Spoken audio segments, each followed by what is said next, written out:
Hi అండి, అందరికీ నమస్కారం. వెల్కమ్ బ్యాక్ టు కోనసీమ వంటలు. నేను శిరీష. ఈరోజు మన వీడియోలో చక్కని స్వీట్ ఐటమ్ అన్నమాట పాకుండలు ప్రిపేర్ చేస్తున్నానండి. ఇంతకుముందు 2 సార్లు నేను వీడియో చేసి పెట్టాను, చాలామంది చూశారు. అలాగే మళ్ళీ ఇప్పుడు కూడా కొంతమంది అడుగుతున్నారండి. అందరూ పాత వీడియోలు చూడరు కదా, కొత్తగా చూసే వాళ్ళకి మళ్ళీ ఈ రెసిపీ చేసి చూపించండి అని అడుగుతున్నారు. అందు గురించి ఈరోజు మళ్ళీ ప్రిపేర్ చేశానంటే పక్కా కొలతలతోటి చాలా చక్కగా మంచిగా చేశానన్నమాట. ఓకేనండి, ఫస్ట్ నుంచి లాస్ట్ వరకు ఏ విధంగా ప్రిపేర్ చేస్తున్నాను అనేది చూడండి. మరి ఓకేనండి, రండి చేసేద్దాం. ఇదిగోండి, కొబ్బరి ముక్కలు వేపడానికి ఫస్ట్ కళాయి పెట్టానండి. కళాయిలో కొంచెం ఆయిల్ వేసుకోవాలి. ఇదిగోండి కొబ్బరి ముక్కలు, ఒక కొబ్బరికాయ అనమాట. కొబ్బరికాయ కొంచెం పెద్ద సైజు తీసుకున్నాను. ఇలా చిన్న చిన్న ముక్కల కింద కట్ చేసేసుకోవాలండి. ఇప్పుడు ఇవి చక్కగా దోరగా వేయించాలి.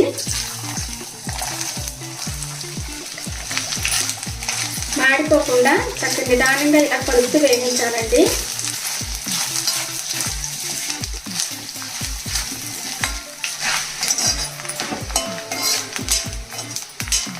ఇదిగోండి, ఇలా గోల్డ్ కలర్ వచ్చే వరకు వేయించాలండి కొబ్బరి ముక్కలు. అప్పుడే రుచిగా ఉంటాయి అన్నమాట. ఇదిగోండి, ఇక్కడ మనం స్టవ్ ఆఫ్ చేసి ఈ కొబ్బరి ముక్కలు తీసేసుకున్నాం.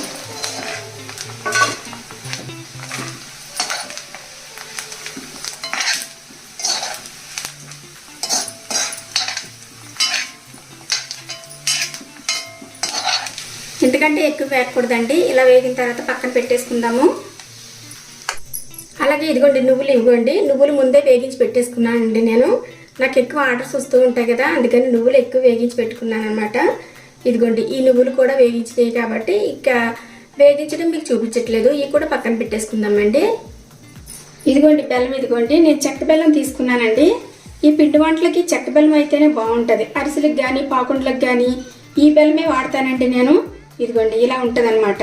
నేను ఊరి నుంచి రప్పించుకుంటానండి. ఇంచుమించు ఈ పండగ సీజన్ వచ్చిందంటే చాలా ఎక్కువ, ఒక 20 కేజీలు 30 కేజీలు అలా రప్పించేస్తానమాట. ఇది కేజీన్నర బెల్లం అండి. ఈ కేజీన్నర బెల్లంలోని ఈ గ్లాస్ తోటి ఒక గ్లాస్ నీళ్ళు పోయాలి.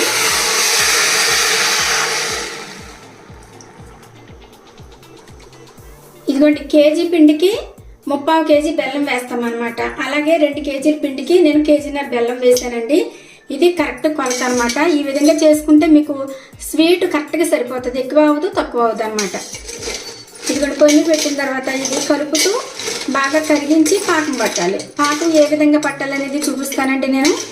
పాకుండలకి వేరుగా ఉంటుంది పాకం, అలాగే అరిసెలకు కూడా వేరుగా ఉంటుంది. ఇది బాగా కరగాలండి. ఇదిగోండి పిండి, ఇదిగోండి 2 కేజీల పిండి అనమాట. ఇది మంచిగా మరపట్టించేసానండి, ఎందుకంటే ఎక్కువ క్వాంటిటీ కాబట్టి మరపట్టించేసాను. అలాగే మళ్ళీ ఇంటికి తీసుకొచ్చిన తర్వాత జల్లించేసానండి. జల్లించేసి పిండి ఆరిపోకుండా ఇలా నొక్కి పెట్టేయాలండి.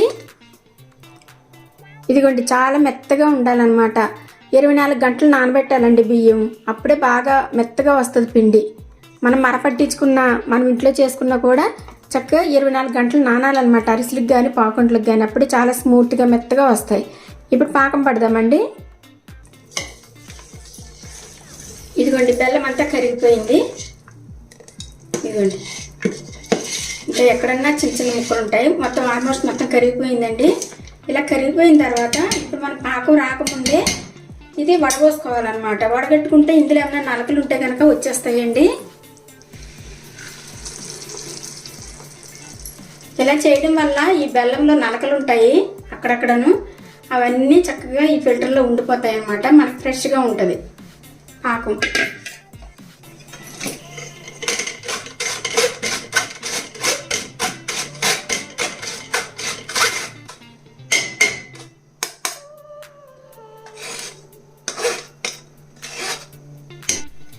ఇదిగోండి మీకు నలకలు చూపిస్తాను చూడండి. ఇదిగోండి చూసారా ఎంత పెద్దగా ఉన్నాయో, ఇలా ఉంటాయి అన్నమాట బెల్లంలో.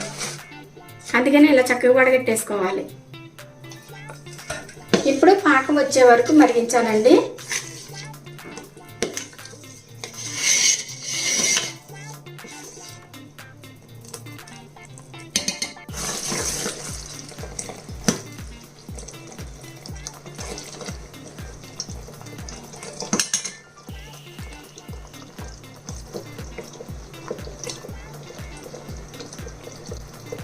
ఇదిగోండి గట్టి పాకం వచ్చేస్తుందండి. ఇప్పుడు మనం ఫ్లేమ్ బాగా తగ్గించేసిన తర్వాత ఇదిగోండి కొబ్బరి ముక్కలు వేగించి పెట్టుకున్నాం కదా, ఇవి వేసేసుకోవాలి.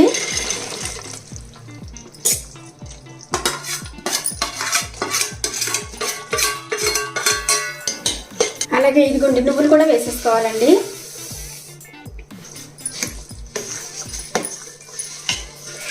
ఇవి రెండు వేసిన తర్వాత ఒకసారి కలిపేసి ఇదిగోండి పిండి వేసేసుకోవాలి. పిండి వేసుకుంటూ కలుపుతూ ఉండాలండి, లేకపోతే ఉండలు ఉండల కింద అయిపోతుంది అనమాట. ఇలా బాగా ఫాస్ట్గా కలిపేయాలి. ఇది ఎట్లా అంటే ఒకళ్ళు పిండి వేస్తూ ఉంటే ఒకళ్ళు కలుపుతూ ఉంటారండి, అలా కూడా చేసుకోవచ్చు. తక్కువ క్వాంటిటీ చేసుకున్నప్పుడు ఒక్కళ్ళే చేసుకోవచ్చు. ఇలాగా ఒక చేత్తో పిండి వేసుకుంటూ ఒక చేత్తో ఇలా కలిపేసుకోవచ్చు అనమాట. చాలా ఈజీగా చేసుకోవచ్చు అండి, పెద్ద కష్టమేమీ కాదు.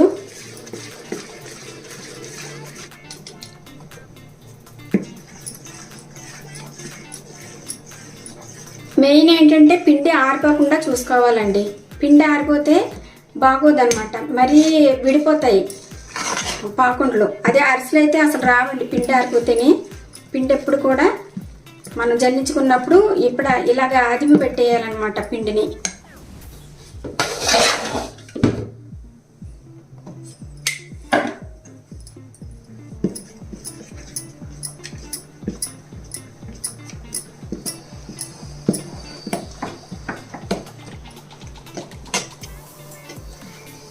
ఇదిగోండి ఇప్పుడు ఇంకా స్టవ్ నుంచి దించేసి ఇప్పుడు కలపాలి.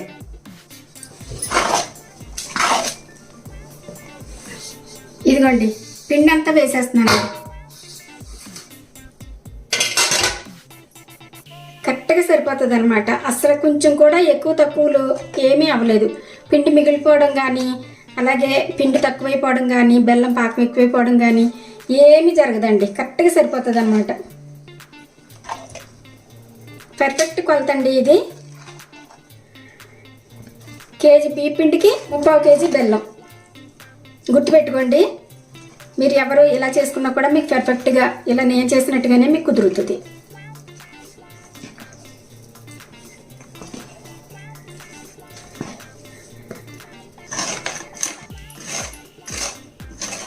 మా వారింటి దగ్గర లేరండి, అందుకని నేనే కలిపేశాను. ఆయన ఇంటి దగ్గర ఉంటే ఆయన కలిపేస్తారు. ఎక్కడ పిండి లేకోకుండా జాగ్రత్తగా ఇలా కలిపేయాలి. ఇంకా అక్కడక్కడ పొడి పొడిగా కనిపిస్తుంది చూసారా, అలా కనపడకూడదు అనమాట. ఇంకా చాలా వేడిగా ఉంది కాబట్టి ఇలా ఉంది. చల్లారేటప్పటికి మనకి పాకుండలో వంటలు చేయడానికి వచ్చేస్తుంది. చూసారా కొబ్బరి ముక్కలు చూసారండి ఎంత బాగా కనిపిస్తున్నాయో. ఒక కాయ కరెక్ట్గా సరిపోతుందండి, మరి ఎక్కువైనా బాగోదు తక్కువైనా బాగోదు. నువ్వులు కూడా ఎంత బాగా కనిపిస్తున్నాయో చూడండి. ఇప్పుడు ఇలా కలిపేసుకున్న తర్వాత ఇది చూసారా ఇలా ఉండాలన్నమాట పిండి. మనకి ఇలాగ కిందకి సెల్మిడ్లాగా సాగకూడదు, ఇరిగిపోవాలి మధ్యలోకి. అది అలా అయితే మనకి పాకుండలు కరెక్ట్గా వస్తాయి అన్నమాట. ఇది చల్లారుతుంది కదండి, ఇంత వేడి మీద చెయ్యము. ఇది కొంచెం ఒక 15 నుంచి 20 మినిట్స్ వరకు ఇలా వదిలేస్తాం అనమాట. పిండి కూడా చక్కగా మగ్గుతుంది. ఇప్పుడు పైనుంచి కొంచెం ఆయిల్ కానీ నెయ్యి కానీ వేసుకోవాలండి. పైన పిండి ఆరిపోకుండా ఉంటుంది. ఓకేనండి, మూత పెట్టేసి పక్కన పెట్టేస్తాను. ఇదిగోండి ఒక అరగంట అయిందండి, నేను పిండి మూత పెట్టేసి ఉంచేసాను.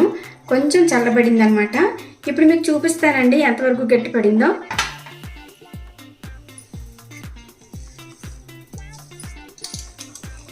ఇదిగోండి పైన ఆయిల్ వేసుకోవడం వల్ల పిండి పైన ఆరిపోకుండా ఉంటుంది అనమాట. ఓకే అండి, ఇదిగోండి ఈ ప్లేట్ మీదకి ఇలాగ కొంచెం పిండి తీసుకోవాలి, మిగిలింది మూత పెట్టేయాలన్నమాట. మరి బాగా చల్లగా అవ్వకుండా ఉంటుంది. ఇదిగోండి చూసారా ఎంత గట్టిగా అయ్యిందో. ఇలా ఉండాలండి. ఇలాగ మనకి పాకుండలు ఏ సైజులో కావాలంటే ఆ సైజులో ఇలా ఉండలు చేసుకుని పెట్టుకోవాలన్నమాట. ఇదిగోండి ప్రతి ఉండలోని ఇదిగోండి చూసారా కొబ్బరి ముక్కలు. చక్కగా కొబ్బరి ముక్క పంటి కింద పడుతుంటే చాలా రుచిగా ఉంటుందండి. నేనేం చేస్తానంటే ఇలా చేసుకుంటూనే ఆయిల్లో వదిలేస్తాను అనమాట. ఇలా చేసుకుని పెట్టుకోను, నేను అంత ఫాస్ట్గా చేసేసుకుంటానండి. ఎందుకంటే నాది బిజినెస్ కాబట్టి, నేను కొంచెం ఎక్కువ క్వాంటిటీ చేస్తాను కాబట్టి నాకు బాగా ఎక్స్పీరియన్స్ వచ్చేసింది అనమాట. అదే మీకు ఇంత ఎక్స్పీరియన్స్ లేని వాళ్ళు ఏం చేయాలంటే ఇలా వంటలు చేసేసుకుని పెట్టేసుకోండి. ఓకేనండి, ఇప్పుడు కళాయి అయితే పెట్టేశాను. నూనె వేడైన తర్వాత ఏ విధంగా వేసుకోవాలనేది చూపిస్తాను. ఇదిగోండి, ఒక పిండి ముద్ద తీసుకుని ఇలా అన్నామనుకోండి రౌండ్గా వచ్చేస్తుంది.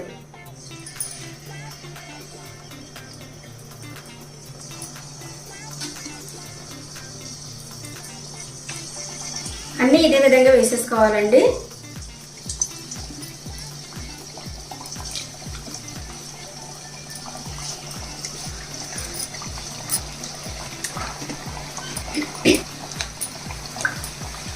అప్పుడే గరిటె పెట్టకూడదండి. ఈ పిండి ముద్దలో కొంచెం గట్టి పడిన తర్వాత అప్పుడు గరిటె పెట్టి కలపాలి మనం.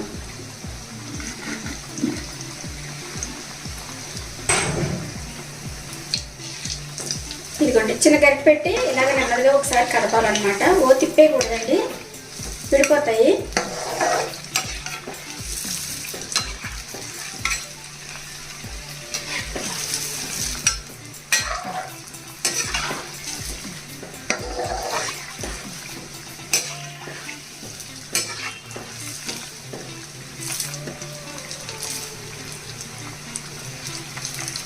కొంచెం ఫ్లేమ్ తగ్గించాలండి. మీడియం కంటే హై కంటే కూడా కొంచెం తక్కువ ఉండాలన్నమాట, లేకపోతే ఉడకు లోపల.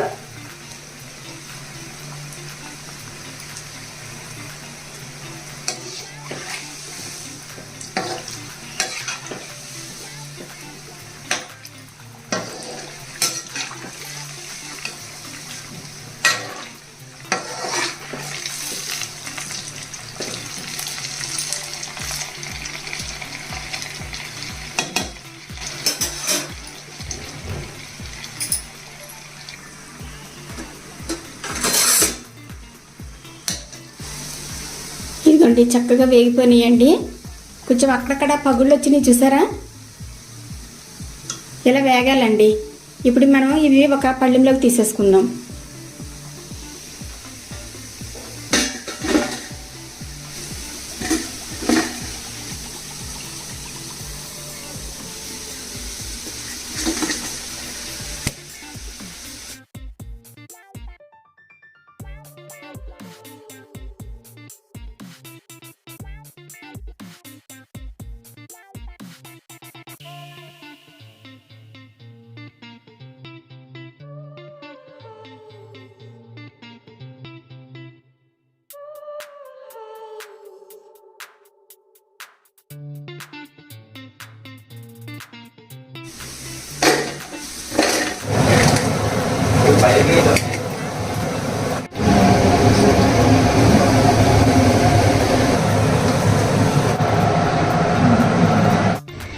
ఇదిగోండి, నేను చేసిన పాకుండలు అనమాట. ఈరోజు ఇంచుమించు ఒక 4 కిలోలు చేశానండి.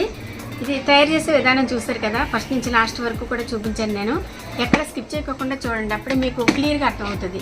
పిల్లల్లో చేసుకునే వాళ్ళకి కూడా పక్కా కొలతలతో తెలియాలి కాబట్టి నేను ఈరోజు ఈ వీడియో తీసాను అనమాట. ఇంతకుముందు 2 వీడియోలు తీసి పెట్టాను.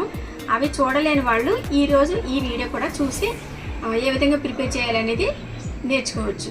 ఇందులో చక్కగా కొబ్బరి ముక్కలు చక్కగా వేగించి, కొబ్బరి ముక్కలు అలాగే నువ్వులు కూడా వేగించాలంటే పచ్చి వేయకూడదు. ఇలా ఈ 2 కూడా ఎక్కువ వేసుకుని చేసుకుంటే చక్కగా మన నోట్లో పెట్టుకుని తింటూ ఉంటే పంటికింత పడుతుంటే కొబ్బరి ముక్కలు చాలా టేస్ట్గా ఉంటుంది అన్నమాట. ఓకేనండి, పిల్లలకి కూడా చక్కగా ఇలా ఒకటి ఇచ్చేసామంటే చక్కగా వాళ్ళు పట్టుకుని ఆడుకుంటూ తింటారు. సంక్రాంతి టైంలో ఇటువంటి పిండి వంటలు అనేవి చాలా ఇంపార్టెంట్ కదండి. ఇంటికి కూతుళ్ళు, అల్లుళ్ళు, అలాగే కొత్తగా పెళ్ళైన వాళ్ళు అందరూ వస్తూ ఉంటారు కాబట్టి పుట్టింటికి ఇటువంటివన్నీ చేసి పెట్టుకుంటాం అన్నమాట. నేనైతే చెక్కల వీడియో చూపించాను కదండి. చెక్కల వీడియో చూసిన తర్వాత చాలా రెస్పాండ్ వచ్చింది. మాకు చాలా ఎక్కువ ఆర్డర్లు కూడా వచ్చినాయి. కాబట్టి మీకు ముఖ్యమైన విషయం ఏంటంటే, ఎప్పుడు ఆర్డర్ వస్తే అప్పుడు ఫ్రెష్గా చేస్తున్నామండి, చేసి వెంటనే పంపిస్తున్నాము. నేను చేసి మాత్రం అట్టే పెట్టుకోవట్లేదు, పెట్టుకోవట్లేదు. ఇంట్లో ఎప్పుడు కావాలంటే అప్పుడు పంపించేస్తున్నాం అనమాట. మీకు ఎవరికైనా ఈ అరిసెలు కానీ, పాకుండలు కానీ, జంతికలు కానీ ఇటువంటి ఏమైనా కావాలి అని అంటే కనుక 2 డేస్ ముందే మాకు మెసేజ్ చేయాలండి. అప్పుడే మేము కొంచెం ప్రిపేర్ చేసుకోవడానికి మాకు టైం కావాలి కాబట్టి 2 డేస్ ముందే ఆర్డర్ పెట్టుకోవాలి. ఓకేనండి. అలాగే ఇంకా మనకి కొత్త పచ్చళ్ళు కూడా రెడీ అవుతున్నాయి. చింతకాయ పచ్చడి, అలాగే పండు మిర్చి, ఇవన్నీ కూడా రెడీ అవుతున్నాయి. ఈ సంవత్సరం అయితే మన బిజినెస్ అయితే కొంచెం చాలా ఎక్కువగానే ఉంటుందండి. ఎందుకంటే ఎక్కువ ఆర్డర్స్ వస్తున్నాయి అన్నమాట. అందు గురించి కొంచెం ఎక్కువే ప్రిపేర్ చేస్తున్నాము. లాస్ట్ ఇయర్ అయితే చాలామంది ఇబ్బంది పడ్డారు. ఈ సంవత్సరం అలాంటిది ఏమీ లేదు, ఏది లేదనుకోకుండా పంపిస్తాము.